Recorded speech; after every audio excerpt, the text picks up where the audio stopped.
오늘날에 이 지구촌 안에는 수많은 생명들이 자기 생명을 유지하며 살아가고 있습니다. 과연 자기 자신이 왜 사는지, 내 생명을 가지고 살고 있는데 내가 무엇 때문에 살고 있는지 그 이유와 목적을 알고 살아가는 사람들이 얼마나 될까 궁금합니다.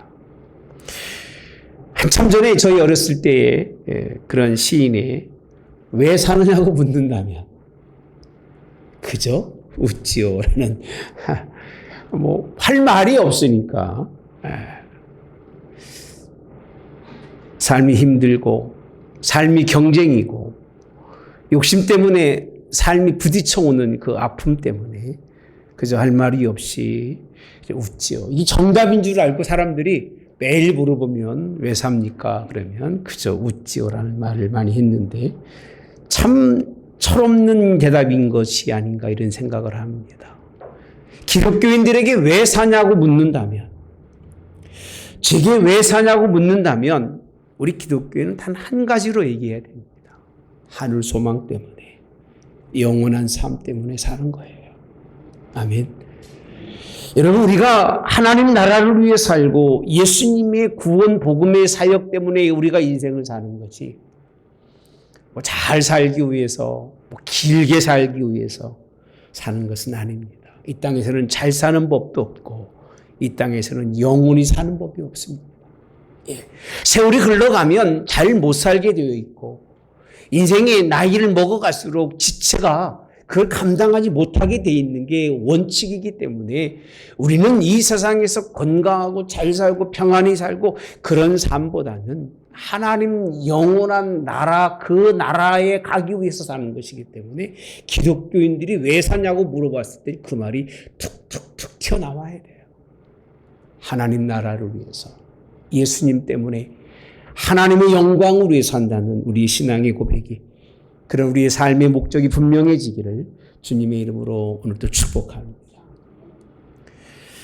사실 산다고 하는 그 자체가 얼마나 어려운 일입니까? 하루하루 인생의 삶을 살면서 삶이 편안한 사람은 제가 볼 때는 100이면 정신병자 아니면 없다고 생각합니다.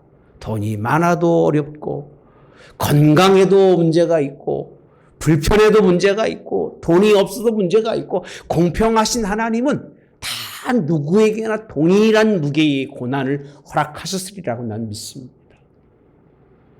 제가 여러분들에게 이런 인생의 삶, 할 수만 있으면 가지 않고 할 수만 있으면 덮어버리고 싶은 인생의 삶이지만, 그렇게 어렵고 힘든 고난이지만 우리 기독교인들은 그럼에도 불구하고 사는 이유가 고난은 유익이기 때문에, 할렐루야. 고난이 오면 삶의 방향이 바뀌기 때문에 그래요.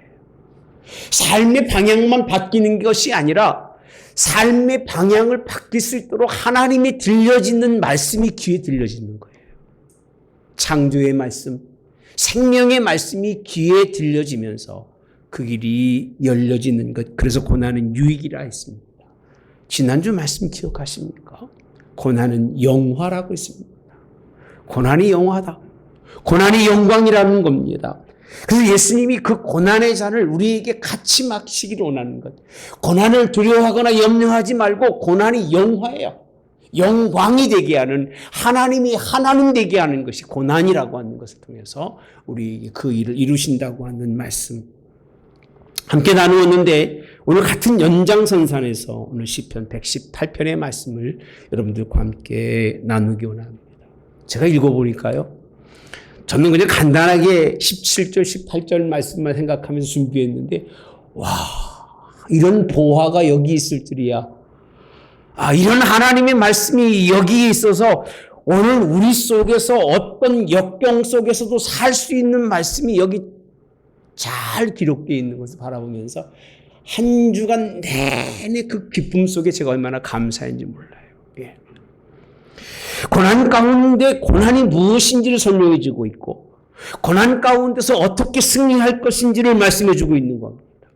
그리고 고난의 승리의 결과가 무엇인가도 설명해 주고 있는 것이 오늘 시편 118편에 있는 말씀입니다. 너무 장구해서 제가 여러분에게 다 한 절 한 절은 설명할 수 없습니다만은 그래도 한번 함께 여러분들과 말씀을 나누는데 우리 5절에 있는 말씀을 함께 보시면서 말씀을 시작하도록 하겠습니다. 시작. 내가 고통 중에 여호와께 부르짖었더니 여호와께서 응답하시고 나를 넓은 곳에 세우셨도다. 시편 기자가 옛날 사람이잖아요. 난 옛날 분들은 고통 안 당하고 사는 줄 알았어요. 우리 현대인들이나 뭐 정신적 고통, 무슨 고통 그런 줄 알았는데 옛날 우리 한국의 역사적으로는 그 어떤 시절이었는지 잘 알지 못하는 그 시절입니다. 그 시절에 지금으로부터 약 3,000년이 넘는 그 시절에 시편 기자는 고백합니다. 고통이라고 표현합니다. 고통이에요. 고통 중에 부르짖었다. 본문에서 이 말씀 사람들이 자꾸 눈으로 보면 무슨 눈만 보이냐면 고통만 보이는 거예요. 고통. 그들도 고통을 당하고 그들도 아픔이 있는데 아마 나처럼 고통당하고 나같이 아픈가 보구나. 다 아프잖아요. 안 아픈 사람이 어디 있겠어요. 예. 다 우리는 아픈데 믿음의 눈으로 보면 다른 것이 보입니다. 다른 것이 뭐냐면 오늘 고통 중에 한 일이 뭐냐는 거예요. 우리를 고통이 찾아오면 고통받는 일에만 깊이 빠져서 다른 일을 못하잖아요. 그때 성경은 말씀하고 있습니다. 따라서 고통 중에 여호와께 뭐라고 되어 있어요? 부르짖었다고 말씀합니다. 고난 속에 기도가 있길 바랍니다. 여러분 어려우면 기도하세요. 고통이 있으면 기도하세요. 고난이 깊어지면 아픈 거예요. 문제가 와서 문제가 우리 속에 썩게 되면 아픈 거예요. 아픔이 오면 기도하세요. 예. 기도하는 것밖에는 방법이 없어요. 주님이 십자가 앞에서 하신 일이 무엇입니까? 하늘을 오르서 기도하시잖아요. 예. 하늘을 기도하시면서 고통이 닥쳐올 때는 기도하라고 말씀합니다. 십자가 앞에서 아버지 뜻이 것은 내 잔을 내게서 옮기시옵소서. 나의 원대로 하지 마시고 아버지 원대로 해달라고 기도합니다. 그러면서 기도의 내용이 44절에 보니까 이렇게 말씀합니다. 예수께서 힘쓰고 애써 더욱 간절히 기도하시기 이렇게 표현합니다. 십자가 앞에서 하신 일이 없어요. 싸우려고 항변한 것도 아니고 자기를 변호한 것도 아니고 오직 기도하는데 땀이 땅에 떨어지는 뭐같이요? 핏방울 같이 되더라. 기도는 고난을 이기게 하시는 능력입니다. 기도는 고난의 때에 길을 찾을 수 있는 나침반과 같은 것이기 때문에 기도로 승리할 수 있는 여러분 되시기를 주님의 이름으로 원합니다. 그럼 어떤 기도가 온전한 기도일까요? 힘든데 하나님 막 힘들어요. 하나님 어려워요. 나 고통스러워요. 그게 기도입니까? 네. 우리는 그런 고통 속에 신음하기도 바쁘잖아요. 그 신음소리 들으신 하나님 되게 좋아합니다. 신음하기도 바쁘고요. 그 아픔 속에서 원망과 불평하기에 시간이 부족한데 시편 기자는 어떤 기도를 했을까? 생각해 봅시다. 어떤 기도를 해 마실까요? 1절부터 4절까지 보시면 함께 봅시다. 시작. 여호와께 감사하라. 그는 선하시며 그의 인자하심이 여호와. 잠깐만요. 5절에 있는 고통이라는 그 고통 속에서 부르짖는 기도가 이미 앞에서 이루은 기도예요. 이게 이 기도예요. 하나님께 감사하라. 그의 선하시며 인자하심이 영원하미로다. 2절에는요. 또 말씀합니다. 이제 이스라엘은 말하기를 그의 인자하심이 영원하다 할지로다. 3절도 마찬가지입니다. 아론의 집은 말하기를 그의 인자하심이 영원하다 할지로다. 찾아같이 봅시다. 시작. 이제 여호와를 경외하는 자는 말하기를 그의 인자하심이 영원하다 할지로다. 인자하심이에요. 그 고통 속에 있는데 바라보는 하나님은 어떤 분이시냐면 다 이해하고 용서하시고 품을 수 있는 인자하신 영원하신 하나님께 감사하며 그분이 영원하다고 그 신앙의 고백으로 하나님께 영광 돌리는 것이 1절서 4절에 있는 말씀이에요. 저는 여기에 푹 빠졌어요. 이게 기도구나. 하나님은 내 형편을 너무 잘 아시고 나의 이곳에 있기까지 그 모든 것이 누가 하신 일이세요? 하나님이 주권 속에서 한 일이니까. 내게 왜 그런 일을 하나님이 하셨을까? 나는 더 깊은 고난에 있어야 되고 나는 더 깊은 아픔에 있어야 될 처지에 있는 나인데 하나님 그 인자하심과 그 선하심이 얼마나 감사한지 하나님 영광 받으시옵소서. 나는 이 자리가 아니라 마땅히 죽어서 영원한 능부에 가야 할 사람인데 그래도 고통 속에 있는 것이 얼마나 감사한지. 이게 시편 기자의 고백입니다. 제 얘기는 아닙니다. 저보고 이렇게 기도하라고 그러면 아이고 예수님 못 믿겠어요. 그럴지도 모르겠어요. 예. 어떻게 이렇게 고백하시겠습니까? 그 시편 기자는 그 과거에 그 얼마나 지혜로운 사람인지 모르겠습니다만은 뭐 얼마나 공부하고 배웠겠습니까?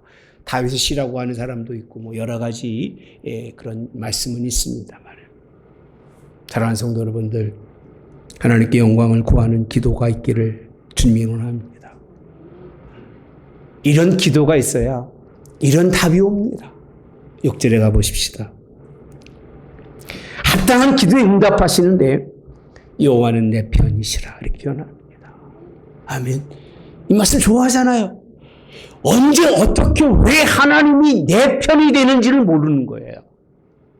그 고통 속에서 부르짖어 기도할 때에 하나님 그 기도의 내용이 하나님 영광 받으시고 선하시고 영원하신 하나님, 인자하신 하나님, 그분이 나의 하나님이라고 고백하는 왕으로 고백할 때 하나님이 내 편으로 오시겠다는 거예요. 고통 속에 있는 편의 자리에 서겠다고 말씀해 주고 있습니다. 내가 두려워하지 아니하리니 사람이 내게 어찌할까? 10절에 보시면 여호와께서 누구 편이 되셔요? 내 편이 되사 나를 돕는 자 중에 계신다고 표현합니다.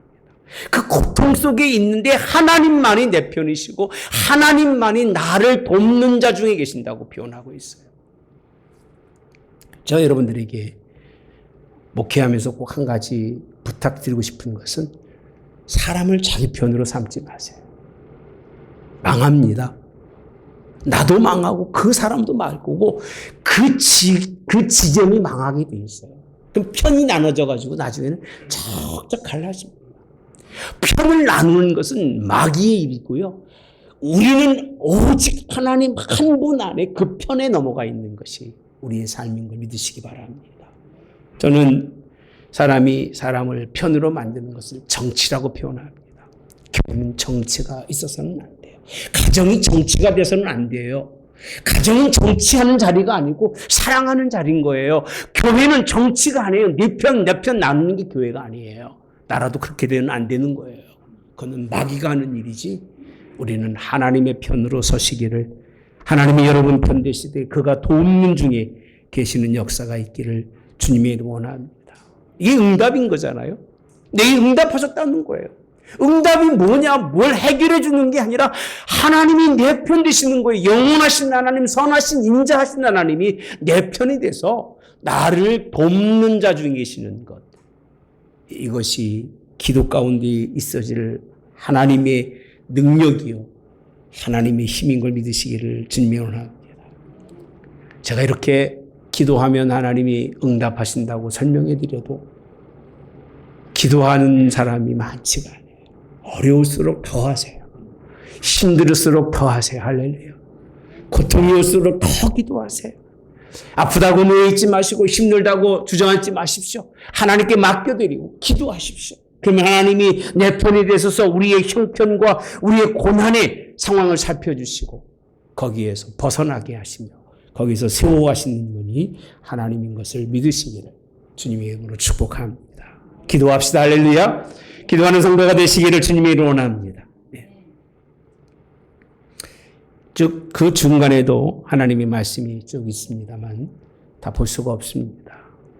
시편 기자는 13절, 15절에서 다시 한번 다른 고난 속에 있는 자에게 기도하는 자의 승리가 무엇인가를 설명해 주고 있는데 13절에 보시면 너는 나를 밀쳐 넘어뜨려 하였으나 여호와께서 나를 뭐 하셨다? 도우셨도다. 14절 시작. 여호와는 나의 능력과 찬송이시여 또 나의 구원이 되셨도다. 잠깐만 여기 끊고, 여러분, 찬송이시오 구원이라는 얘기는 시편 기자가 뭘 하겠다는 거예요? 뭘 하겠다는 거예요? 찬송하겠다는 거예요. 찬송은 하겠다는 얘기가 아니라 하나님께 찬미로 영광을 돌리겠다는 거예요. 여호와 나의 능력과 누구라고 되어 있어요? 찬송이시래요. 찬양 받으시기에 합당하다는 거예요. 시편 기자는 고난 속에 승리한 자가 마땅히 할 수 있는 일이 뭐냐? 찬양인 거예요. 트림만 틀리면 나오잖아요. 트로트가 그냥 우리 저기 3층에서 나오는데 집이면 틀으면 곳곳에서 안 나오는 데가 없어요. 여러분, 그건 찬양이 아닙니다. 그건 하나님이 기뻐하는 노래가 아닙니다. 세상 노래 듣지 마시고 여러분의 입술을 하나님을 찬양하시기를 주님의 원합니다. 그 노래는 머릿속에 박히면 지워지지도 않잖아요. 참 기분 나빠요. 찬송은 들으면 잊어버리고 안 부르면 생각이 안 나는데 이 세상 노래는요, 얼마나 그 깊이 사람의 마음에 박히는지 첫 가사만 들으면 끝까지 줄줄줄 나옵니다. 좋은 일은 아니에요. 우리는 하나님께 찬양하시기를, 하나님께만 찬양이 되시기를, 그가 구원이시기 때문에. 15절에 보면 의인들의 장막에는, 따라서 합시다. 의인들의 장막에는 기쁜 소리. 여러분, 이 찬양의 소리가요, 하나님께 찬양하는 가정이 있으면 그 가정은 무슨 가정이라고 불러주냐면요, 의인의 장막이라고 불러주는 거예요. 그러니까 아무나 의인의 장막이 아니라 찬양이 없고 기도가 없는 가정은 살아있는 가정이 아니에요. 하나님이 그 편을 이루어주질 않아요. 그 깊은 고난 속에서 하나님께 영광 돌리며 기도하는 가정, 그리고 그 능력을 힘입어서 하나님께 기쁜 소리로, 구원의 소리로 하나님께 찬양하는 가정. 그래서 야고보서 5장 13절에 보시면 이렇게 표현하고 있습니다. 그 다음입니다. 너희 중에 고난당한 자가 있느냐? 그는 기도할 것이요. 즐거워하는 자가 있느냐? 그는 뭐하라? 찬송할지니라. 아멘. 기도하고 찬양하라는 거예요. 그러니까 고난을 뭐하게 만드느냐면 엎드리게 만드는 거예요. 그리고 엎드렸다가 하나님의 은혜로 우리를 새롭게 만드시니까 이제 그 엎드림 속에서의 그 깊은 아픔이 뭐로 다 바뀌느냐면 찬송으로 바뀌는 거예요. 고난이 이렇게 유익한 거예요. 고난이 없으면 여러분 찬양 안 합니다. 세상 노래 부르고 그냥 흘러다닐 거예요. 고난이 없으면 기도 안 합니다. 기도할 이유가 없는 거예요. 뭐 굳이 기도하고 살아요? 할 게 많은데. 고난이 있으니까 기도하고 고난이 있으니까 찬송하는 거예요. 하나님을 찬양하시기 바랍니다. 고통 속의 결과물이 무엇이냐? 구원이에요. 고난의 결과가 뭐냐? 하나님이 우리를 찬미하게 하는 거예요. 고통 속에서 하나님께 기도했더니 하나님이 응답하시고 우리를 세워주심으로 하나님께 찬양하고 찬미할 수 있는 입술의 고백에 열매까지 있게 하시는 것이 고난의 모습인 것을 이런 믿으시기를 주님의 원합니다. 저는 베드로 좀 꺼두셔도 괜찮습니다. 이게 있으면 제가 옛날 미국에 있을 때 한국에 들어왔는데 꽤 많이 모이는 교회에 갔더니 교회가 크니까요.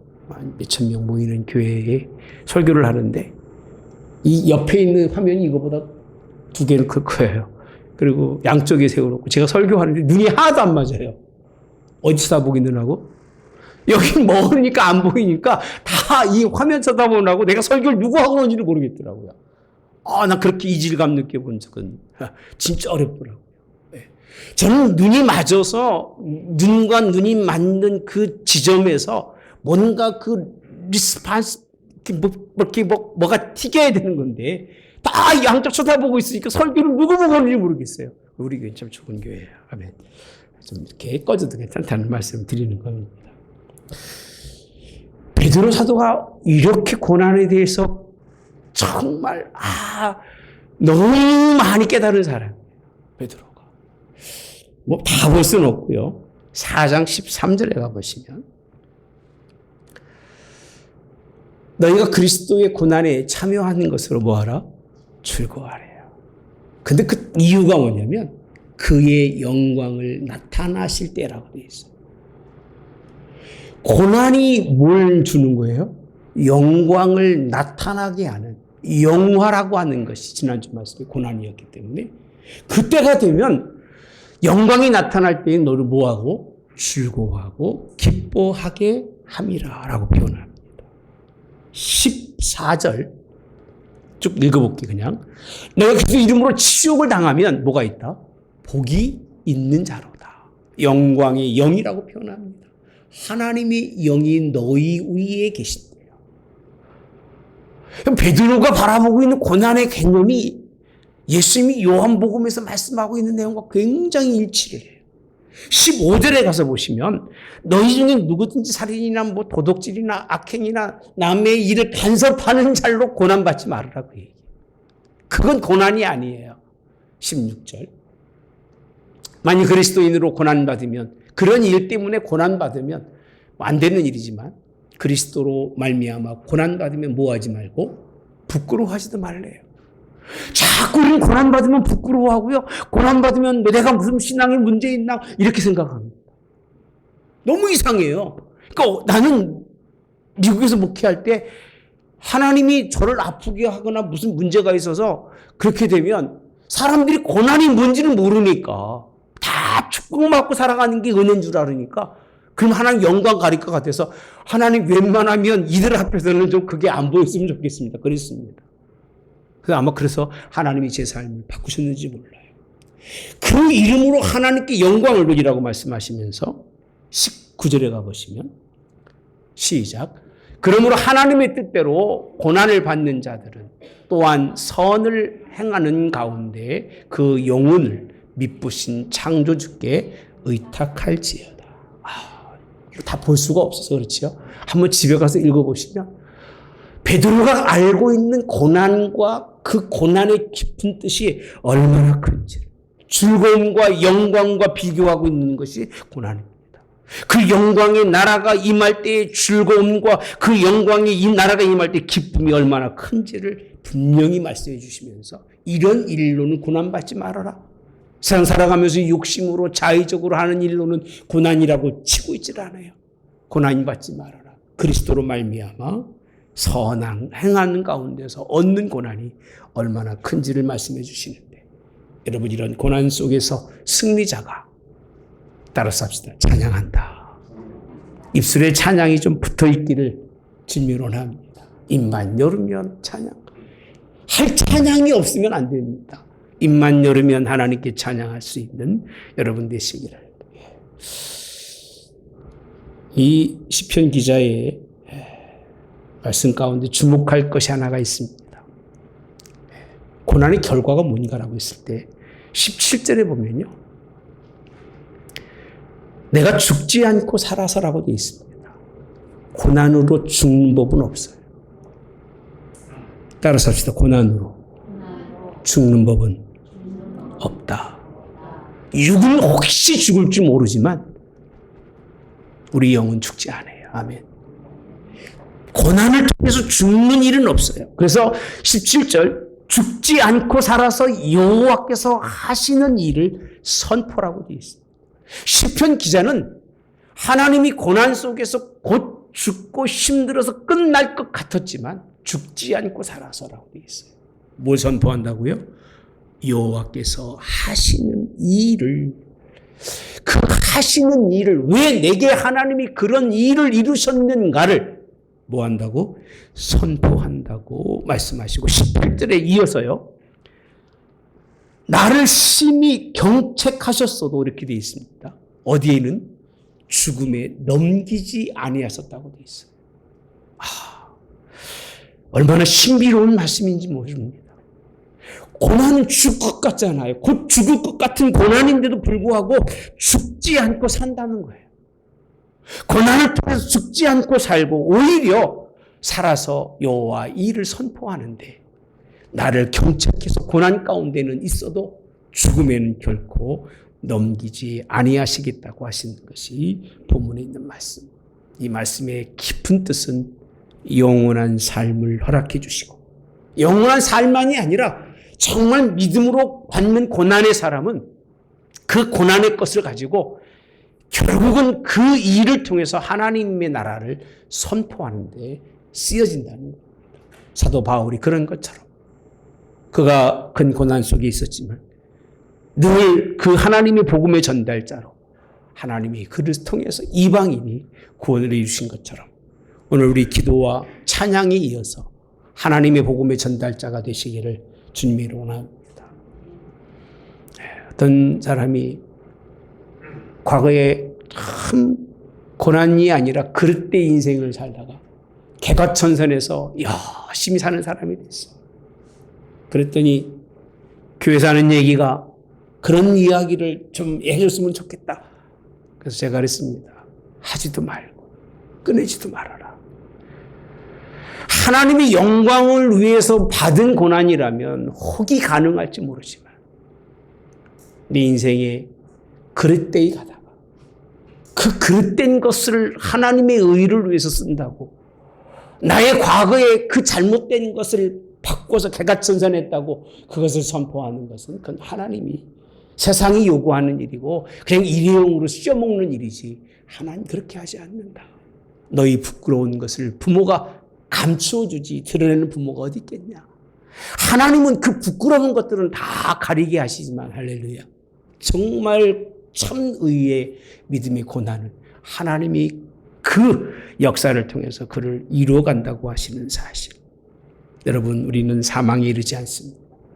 하나님 우리를 새롭게 하심을 믿으시기 바랍니다. 이 고난이 이렇게 큰 힘이고 능력인데 어떻게 보면 이 말씀은 부활절에도 괜찮은 말씀인데 또 부활절은 다른 말씀이 있어서 이뿐만이 아닙니다. 자 19절에 가보시면 이 모든 것의 결론인데요. 의의 문들을 열라고 되어 있습니다. 제가 이 19절의 말씀을 몇 번을 읽어봤습니다. 죽음을 넘기지 않으셨는데 의의 문들을 열라는 얘기는 그리고 내가 그리로 들어가서 여호와께 감사한다는 표현은요. 고난은 의의 문이라는 거예요. 야, 이렇게까지도 볼 수 있을까라고 생각할 정도로 성경의 앞뒤 내용이 그렇습니다, 여러분. 왜 고난은 찬양하게 하고 고난은 기도하게 하고 고난은 구원의 감사로 하나님께 영광을 돌리게 하는 것이기 때문에 이게 무슨 문이라고요? 의의 문이라는 거예요. 와우. 야, 내게 이 의의 문을 열어주신 하나님께 얼마나 감사한지요. 내가 그리로 들어가서 여호와께 뭐한다? 감사하리로다 라고 되어 있습니다. 그리고 20절에 가보시면 이렇게 표현합니다. 이는 여호와의 문이라 의인들이 그리로 뭐한다? 들어가리라는 거예요. 밑도 끝도 없이 문을 열어놓은 게 아니에요. 그 길로 들어가는 자가 의인이고 그 의의 문으로 들어가는 자가 생명을 얻는 거예요. 고난을 싫어하지 마세요. 뭐 굳이 좋아할 일도 없겠죠. 그죠? 그 고난을 뭐라고 표현하느냐면 당한다라고 표현합니다. 고난은 당하는 거예요. 나의 의지와 생각과는 상관없이 그 어떤 힘에 의해서 늘려지는 게 고난인 거잖아요. 그렇죠? 누가 좋아하겠습니까? 숨쉬기 어려운데. 죽을 것 같은데. 그런데 그 죽을 것 같지만 죽지 아니하고 그 문을 통해서 하나님의 큰 뜻이 이루어지기 때문에 의의 문들을 들어가는데 의인들이 그곳에 들어간다고. 고통의 문인 줄 알았는데 의의 문이었습니다. 사망의 문인 줄 알았는데 생명의 문이었습니다. 끝인 줄 알았는데 끝이 아니라 모든 것이 새롭게 되는 의의 문이신 그 고난에 대해서 시편 118편은 설명해 주고 있는 부분이 본문에 있는 말씀입니다. 그리고 이어지는 말씀 우리가 잘 아는 말씀이잖아요. 22절에 가보시면 건축자가 버린 돌이 집 모퉁이의 머릿돌이 되었나니 이 누구 말씀이죠? 이 성경 이렇게 보면 안 돼요. 이거 굉장히 우리 손해 보는 거예요. 성경을 보시면요 앞뒤 맥락이 다 보이는데 이것만 보니까 또 앞이 잊어버리고 이래서 안 되는데 여러분 의의 문으로 들어가고 그로 들어가는 것이 의인이라고 되어 있는데요. 22절에 건축자의 버린 돌이 집 모퉁이에 머릿돌 되었다는 말씀, 누구에 관한 말씀이에요? 예수님에 관한 말씀이에요. 예수님이 받은 고난이 무엇인가를 설명해 주고 있는데, 예수님은 건축자가 버린 돈이 집 모퉁이에 머릿돌이 되시는데 23절 이렇게 표현합니다. 여호와께서 행하신 것이요 우리 눈에 기이한 바로다. 예루살렘에 입성하신 예수님이 마지막 6월절에 예루살렘에 입성하시면서 하신 말씀이죠. 글로 그 문으로 들어가신 것은 십자가의 고난의 문을 찾으신 거예요. 왜? 거기에 생명이 있기 때문에, 거기에 하나님의 나라가 있기 때문에, 거기에 하나님의 기도가 있기 때문에, 거기에 하나님의 찬양이 있기 때문에, 거기에 하나님의 영광이 있기 때문에 그 문으로 들어가지 않으면 안 돼요. 오죽하면 요한복음의 내용의 말씀 가운데 양문으로 들어가라는 말씀. 네. 양의 문으로 들어가지 않으면 하나님의 의를 이룰 수 없는 것처럼 우리의 이 고난이, 예수님이 이 길을 걸으셨다는 마지막 시편 기사는 이 사건들을 설명하면서 설명해 주고 있는 거예요. 당대의 승리자가 설명한 이 표현의 말씀을 예수님이 자기 스스로 그것을 뽑으셔서 나도 이 의의 문으로 들어가서 하나님의 의를 이루신다고 성경은 말씀해 주고 계십니다. 주께서 버려지 당하는 십자가의 결과가 버려진 것이 아니라 모퉁이의 머릿돌 되신 것처럼 오늘 이 같은 역사가 예수님의 고난을 통해 이루어진 것처럼 우리에게 이런 역사가 있기를 주님이 원합니다.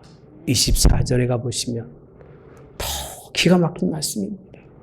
함께 봅시다. 시작. 이날은 여호와께서 정하신 것이라. 잠깐만요. 23절 지난 다음에 그냥 24절에 하신 말씀입니다. 귀한 일인데 이 날이 여호와께 정하신 거지 여러분들이 원해서 된 날이 아니에요. 고난이 왔다고 염려하지 마세요. 하나님이 정한 때가 있어요. 정한 기간이 있어요.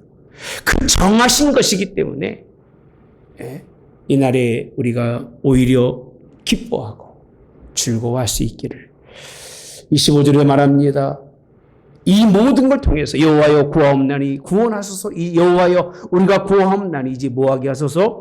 형통하게 하소서. 26절에는 여호와 이름으로 오는 자가 복이 있으며 우리가 여호와의 집에서 너희를 모아야 축복하였도다라고 되어 있습니다. 시편 118편은요 하나하나 띄워놓고 볼 수가 없는 내용의 말씀들이에요. 그래서 제가 굉장히 많은 고심을 했습니다. 수도 없진 않지만 하여튼 기억나지 못할 만큼 읽었습니다. 왜?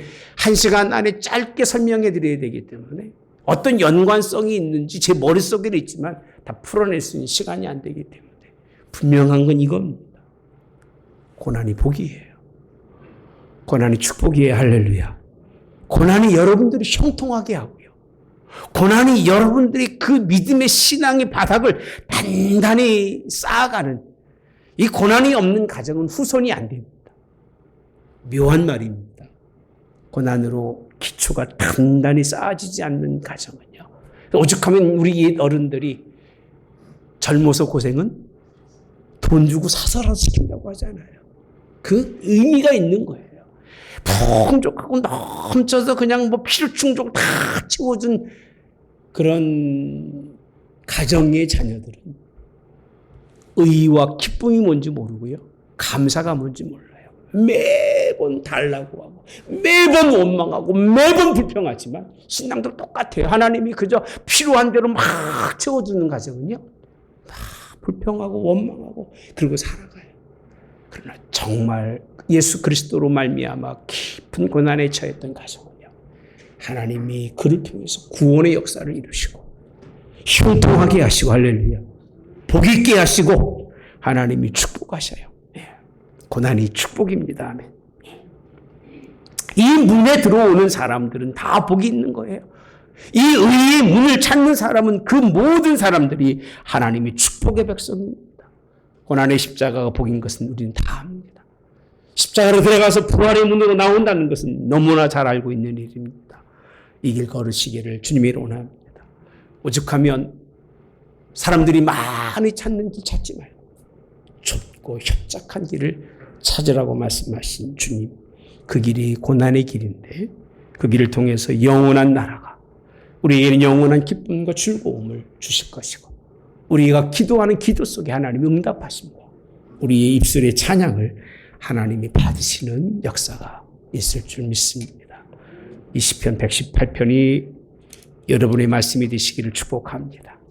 고난으로 영원한 삶을 누릴 수 있는 죽지 않고 영원히 사는 삶까지도 허락받을 수 있기를 주님의 이름으로 원합니다. 좋으신 하나님, 왜 사는지도 모르고 살아가는 사람들 투성입니다. 겨우 삶의 원인을 찾습니다.